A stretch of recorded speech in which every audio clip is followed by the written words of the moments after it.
had you realized your desire. And as you do this, wonders will begin to happen in your life. You know, Edison discovered, or he knew intuitively, that the voice caused undulatory currents in the atmosphere. And he reasoned it out. He said such currents could reproduce the voice. The idea came to him that inasmuch as your voice produced waves, that these waves would reproduce that voice. That's believing you have it now and you shall receive it. So he developed a phonograph. The idea came from his subconscious mind. Your subconscious is your friend, seeks to heal you, to restore you. If someone is presenting you with a phony deal, there's something within you that warns you. That's your subconscious mind prompting you. Its intimations, urges, promptings, murmurings are always life word. It seeks to heal you if you cut yourself, if you burn yourself. It seeks to reduce the edema, gives you new skin and tissue. If your child is very sick and you're completely exhausted and you think about waking up to give the medicine to your child at 2 or 3 o'clock in the morning, it'll wake you up, no matter how tired you are, exactly at 2 o'clock to minister to your child. Its tendency is always life word. Electricity, Edison knew, was produced by friction. Reverse it. Friction, in turn, produces electricity. Edison knew the transformation of forces. He knew that transformation of force, that the force is reversible. Heat produces mechanical motion. Mechanical motion produces heat.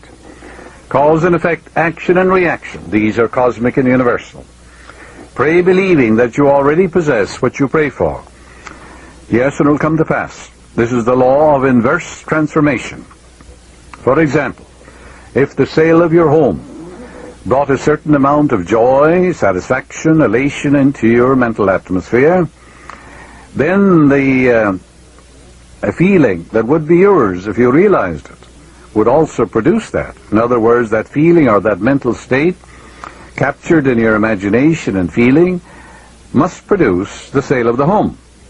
Because if the sale of the home, actual sale of it, brought a certain joy and satisfaction to you, then reverse it.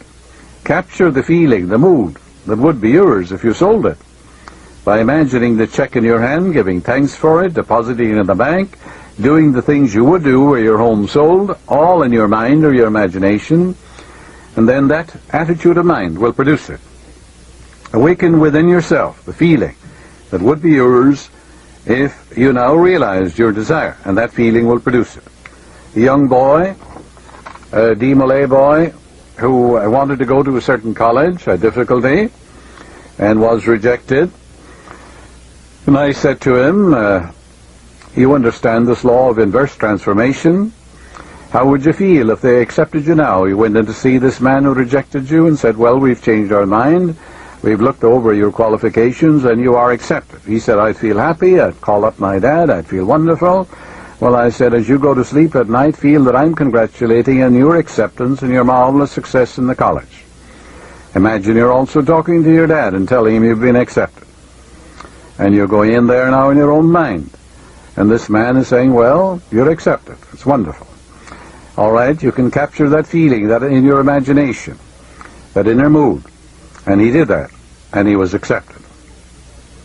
Yes, the feeling of the answered prayer, if assumed and sustained, must objectify the answer to your prayer.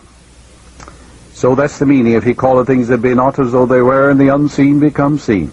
If a physical fact can produce a psychological state, then that psychological state can produce a physical fact. That's the meaning of all things whatsoever you shall ask in prayer, believing. Believe that you have it now and you shall receive it.